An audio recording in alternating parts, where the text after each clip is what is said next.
Hi Bremerton, I'm Teresa Bryant with Edward Jones right here in downtown Bremerton. I've been with Edward Jones for over 19 years and I'm excited to be a trusted resource for you. I get asked often how I can help them plan for retirement or other financial goals or just simplifying the conversation of investing. We're excited to create this video series for you to help you with just that. Answer those questions, simplify the conversations, and be a great resource for you in the future. So welcome, come on in, let's get started.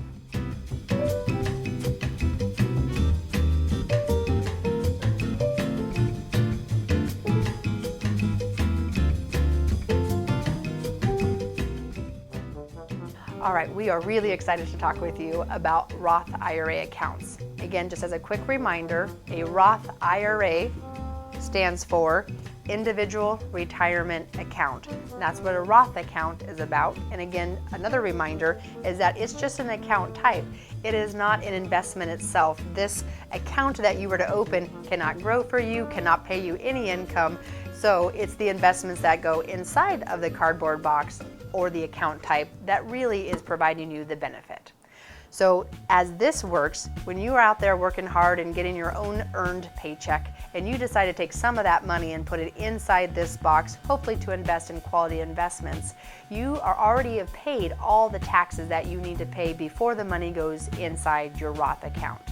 So now that the money has already been taxed, is sitting inside your retirement account, you've hopefully chatted with your retirement advisor or your CPA about options on what you can invest in. As that grows over hopefully several years and even decades, you're not going to pay 1 penny of taxes on the gains, on interest, on dividends, on anything inside this account. And as long as you hold this through your investment years, through your retirement years, you will not pay any taxes on anything.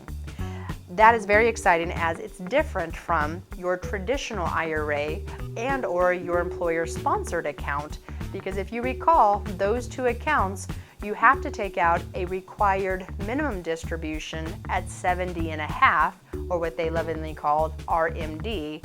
And inside a Roth account, since you've already paid all your taxes, you don't have to worry about taking a required minimum distribution. And again, just remembering the differences and the similarities, your employer account and your traditional account, those monies were never taxed before they went into their boxes, and that's why you have to take taxes out when you take a distribution. But again, excitement about the Roth account is taxes are already done. You just get to take the profits out in retirement and not pay any taxes. Some of the other exciting things is that there's no penalty for early withdrawal as long as you're over 59.5, and any money that you put in this box along the way, you don't have to pay taxes on that if you needed to borrow that or take it out of the account.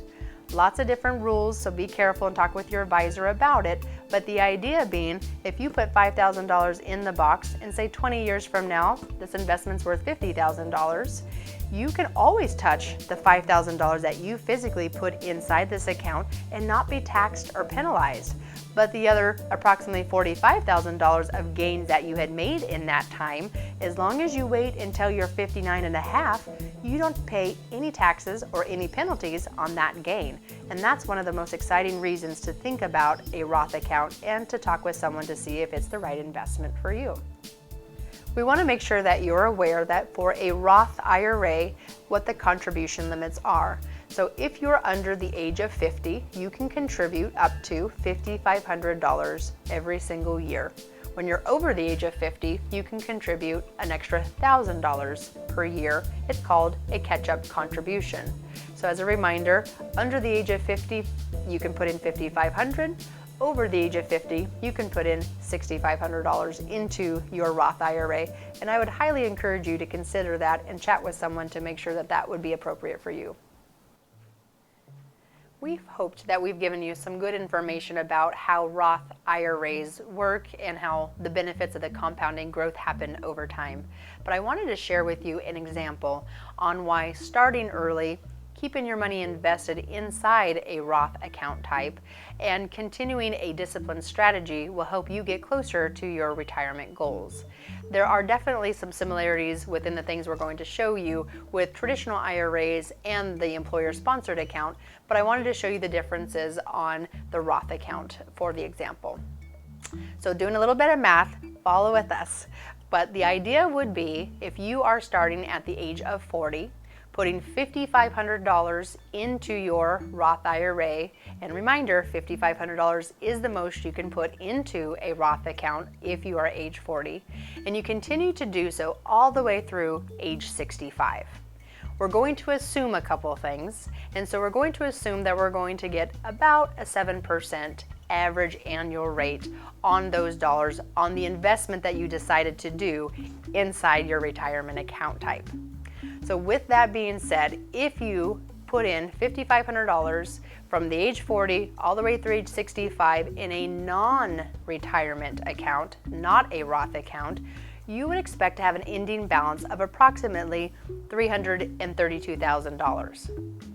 If we did the same strategy, same contributions, same growth rate, everything looking the same, including the investment choice, but we decided to do that inside the Roth IRA, which again shelters all taxation, that same analogy, you would end up with an account balance of over $100,000 more than you had. So you would have about $434,000 with that analogy inside the Roth account. What we really want you to understand is the sooner you get started, the better. So now let's take it back 10 years prior to you turning 40, you'd be 30. So at 30 years old, you're putting in $5,500 in all along the way till age 65, and then including that extra $1,000 catch up once you're over the age of 50. Same analogy and same rules, 7% average return. You started at the age of 30. If you did it in a non-retirement account, just an everyday brokerage account, you would have over $600,000 in that account by the age of 65. But do all that same analogy, that same discipline strategy inside a Roth account for that 35 years that you're compounding growth for yourself and not paying taxes, you guessed it, you're going to have over $900,000 in that retirement account that you can touch every penny of it as long as you're over 59 and a half and not pay any taxes on any of those gains. This is a huge benefit that I really think you should consider.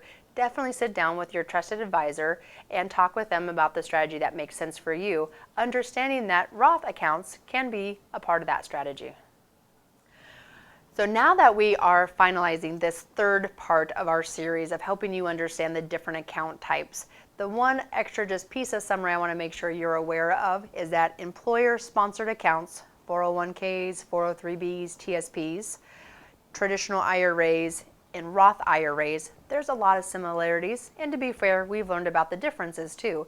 But the biggest thing to think about is the differences between the three different boxes are how the money goes into the account types or the cardboard boxes and how the money goes out of those boxes, what the requirements are and what the tax rules are.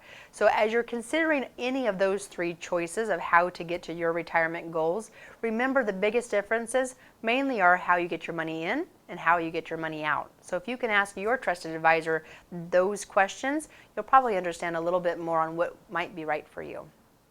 Thanks again for watching us part 3 of our video series helping you understand the different account types for retirement. The other segments, part 1 and part 2 of our video series, are online or also on BKAT Vimeo archive. We're excited to continue financial conversations with you, and we hope you'll check back again soon. Until then, let's get your money working for you.